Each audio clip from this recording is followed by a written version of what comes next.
China da paktakna sandoktuna misi mina kaya marum tholiba COVID-19 gi anouba Omicron subvariant B7 gi case mari India da su thengnare. Strain asi Gujarat amadi Odisha da ani thengnaduna hawjik phawbada punna miyoi mari strain asina positive oiba thengnakhibani. India ta natana subvariant asi Germany, Belgium, France, Denmark, US, UK yauna malemgi leibak kaya marumda sandokle haiba khangkhre. Loinana lakaduriba tha hum masida China da laisat asina apunba misingi sada humpu nahalakpa yai amadi miyoi million kaya siraba yai haina akhang ahi singna phongdoknari. Omicron subvariant B7 asi hanagi Omicron variant BA5 ki sublineage amani.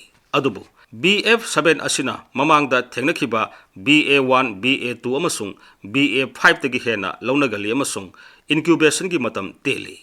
BF7 gi reproduction number haibadi variant asina naraba miyoi amana atopa miyoi tarada yamna laina sandopa ngami hairi. Beijing gi Jiao Tangshan Hospital gi medical expert Li Tongzhengna Global Times da phongdokhibagi matung ina B7 gi layong asi atai Omicron gi subvariant singa manai. Laisat asina naraba miyoi sing oningba khong hamba amasung atai ga loinana laiho lokhuba amasung khaunau naba yai. Loinana BF7 na naraba misak amaga samnaruba miyoi taradagi 18.6 phawba naba yai hairi. Malemgi oina apunba misingi sada taradi laisat asina nahalakpa yai hainasu tongan ba report singda phongdoknakhiba leikhre. COVID virus asi hojik tamna mutation thoktuna anouba mawongda lagli. Nauna sandorakpa thengnariba variant makhal asi hanadagi yamna hena yangna sandorakpa thengnai. Adum oinamak phibam luna nasinhanbagi sangdi nemi haina akhang ahi singna mot pinari.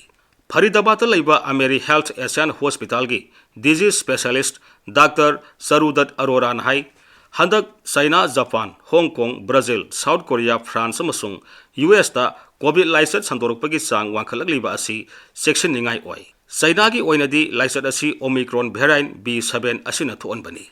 Laisat asi vaccine kapthok tabasing immune sonbasing amasung hanadagi anaba laiba miyoi singdana hena soalli. Manipal Hospital gi internal medicine gi consultant Dr. Amitabh Ghoshna phongdoropagi matung inna laisat asidagi ngakthoknaba COVID vaccine gi mari suba dose mathau tarakpa yai amadi COVID vaccine gi dose ahum natraga mari kapthoklaba miyoi singdadi ngakthokpa ngambagi sang yamna wangani.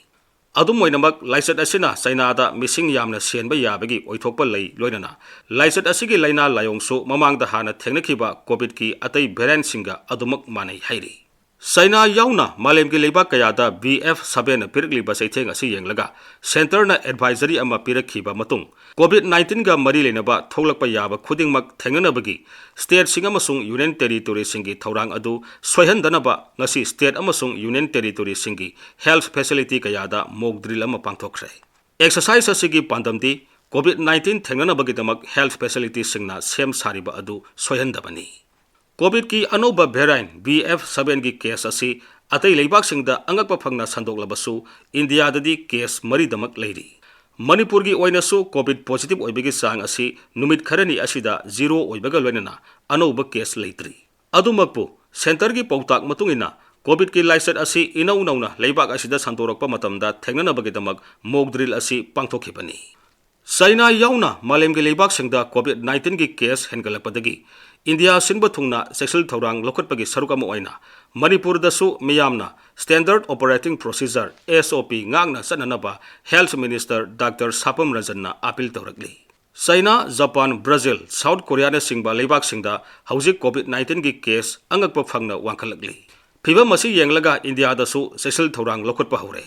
Atopa leibak singda oirakliba phibam asi yenglaga Union Health Minister amasung Manipur gi Chief Minister na Manipur dasu COVID lanthengnanaba sexual thorang lokhatnaba akanba pautak pirakpa leire. COVID-19 gi SOP miyamna nahuna ngangna satpagi tangai phadaba leire. Adumoinamak miyamna pakatningai di oide. Vaccine ningthina amadi matam sana kapthokpa haibasi khwaidagi maru oiba amani. India gi oinasu positive oirakpagi sang yamna namely Manipur gi oinadi 0% da leiri. Adubu section dabadi yadre. Miyam tinba amadi mapa leibakta satpa yariba makai topiyu haina Dr. Ranjan hairi.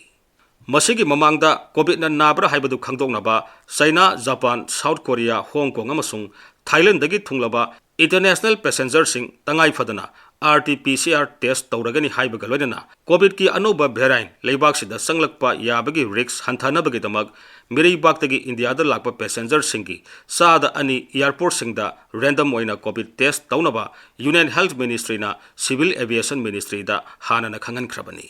Malemgi oina laisat asina khwaidagi phibam solibasi China ni leibak asigi province kharagi hospital sing anabana pathokle poloi pham kharadi mai mutpa naidre poloi pham amakhaktada nongmada mi kundagi kunthra phawba poloi basu yaure hairi haujik malemgi oiba COVID ki phibam amasung Manipurda bye New Year imoinu iratpa gan ngaina singba mi punbagi thorom kaya mangda leiribasi yenglaga laisat asi paksana sandorpa yabagi oithokpa wangna lei asigumba luraba phibam asidagi aikhoi miyamnasu isabu kanjahusi hairabadi aikhoina matam khara thadok luraba kanglon sumna face mask upa foot taruki arapa thamba toina sapona khut sa sengna hamdokpa masung miyam tinba mafamda sangdaba amadi COVID vaccine ki dose ahumga loinana booster su kapthokpa haiba hana tawramba sing adu amuk hanna paikhatpa tai.